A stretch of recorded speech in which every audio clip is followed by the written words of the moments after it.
Today, I want to critically examine one of the most famous missing links in human evolution. Lucy in the sky with diamonds.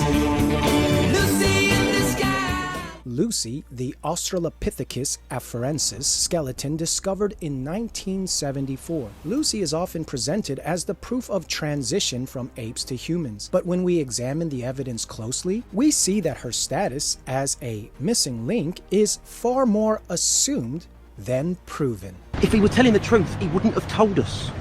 Unless, of course, he knew you wouldn't believe the truth, even if you told it to you.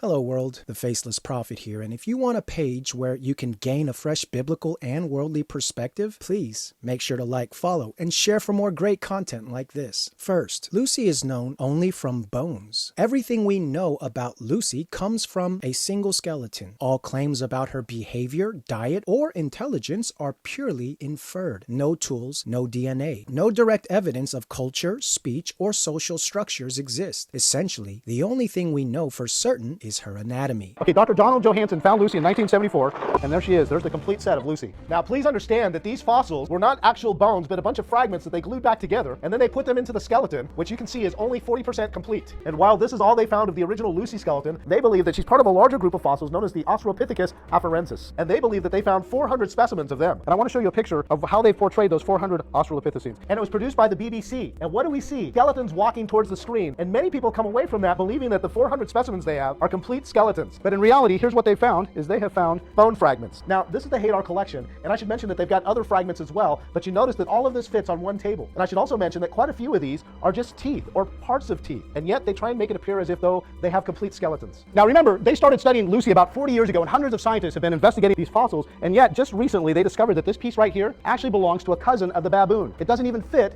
into the Lucy fossil, and yet they portray as if they know everything about this group of fossils, and they didn't even realize that they had a wrong bone. Second, the features that supposedly make Lucy human-like, most notably the hip and pelvis, were both reconstructed and misinterpreted. Recently, some other scientists have said that Lucy may not have even been a female. They don't even know what gender she was. Now, they believe that Lucy walked upright. That's why they want to call her an ape-man fossil. That's why they say that she was in the line of human evolution. And one of the main reasons they believe this is because of Lucy's pelvis. Now, when they originally found the pelvis, they realized it was flared out like a chimpanzee, which means she couldn't have walked upright. So in order to walk upright, you need a pelvis more like this. However, they also decided that the hip was damaged and that it needed to be repaired, so they took a saw and reshaped it and made it look more like a human pelvis, allowing her to walk upright. But a more recent reconstruction has shown that her gluteal muscles were actually like those of an ape, which would have made her walking unstable. So even if she did do some upright walking, it wasn't like a human. Her pelvis and hip were shattered, likely due to a fall from a tree, which is consistent with her being a bonobo-like creature rather than a human ancestor. Scientists led by Owen Lovejoy reshaped the crushed pelvis in the lab, assuming she walked upright. Critics argue that this human-like reconstruction may reflect expectations rather than reality. So the upright walking feature may be more a product of reconstruction than a natural trait. Third,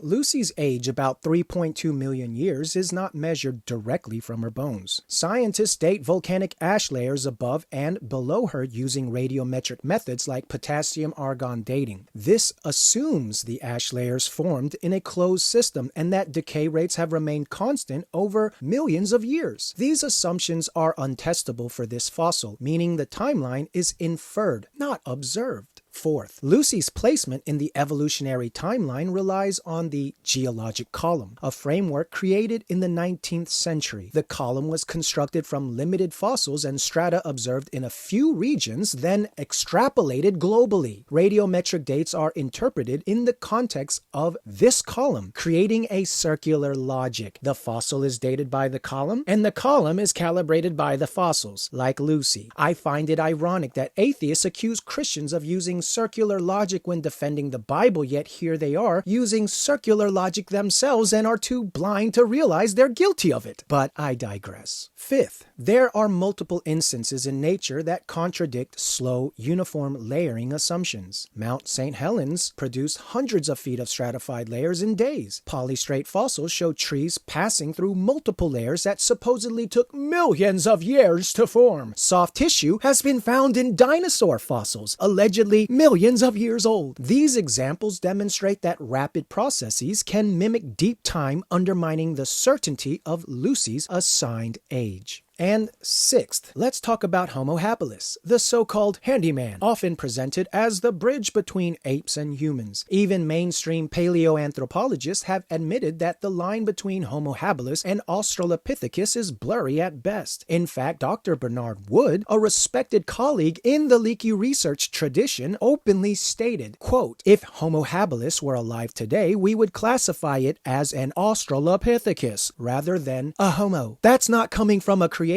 That's coming from one of the most cited evolutionary scholars in the field. Wood and others have since argued that Homo habilis and Lucy, Australopithecus afarenus, belong on the same side branch, ape-like creatures with small brains, long arms, and curved fingers designed for climbing, not walking tall like modern humans. So even within evolutionary science itself, the supposed missing link collapses. Lucy and habilis are just variations of extinct apes, not ancestors of us, but dead ends in a tangled theory. So in summary, Lucy is known only from her anatomy. Her features were reconstructed and misinterpreted, particularly her hip and pelvis. She likely died by falling out of a tree, which would be consistent with tree-dwelling bonobos. 4. Her age depends entirely on assumptions about surrounding ash layers. The geologic column used to date her is extrapolated from limited 19th century data, and according to Dr. Bernard Wood, Homo habilis should be categorized with Lucy, which is just a bonobo. Therefore, Lucy cannot serve as conclusive evidence for human evolution. She is, at best, a single skeleton fragment interpreted within a framework full of assumptions and uncertainties. Lucy is often presented as the cornerstone of human evolution, but when we examine the facts, we see that her status is largely inferred, reconstructed, and assumption-driven. Any claim that she proves evolution is not based on solid observable evidence. It is built on interpretations of limited data within pre-existing models. In reality, Lucy may have simply been a bonobo-like creature that fell from a tree, not a transitional human ancestor. Well, that's all for now, but if you enjoyed the video and learned something new, don't forget to help a brother out and hit the like, follow, and share. But until next time, the Faceless Prophet out. If he were telling the truth, he wouldn't have told us. Unless, of course, he knew you wouldn't believe the truth even if you told it to.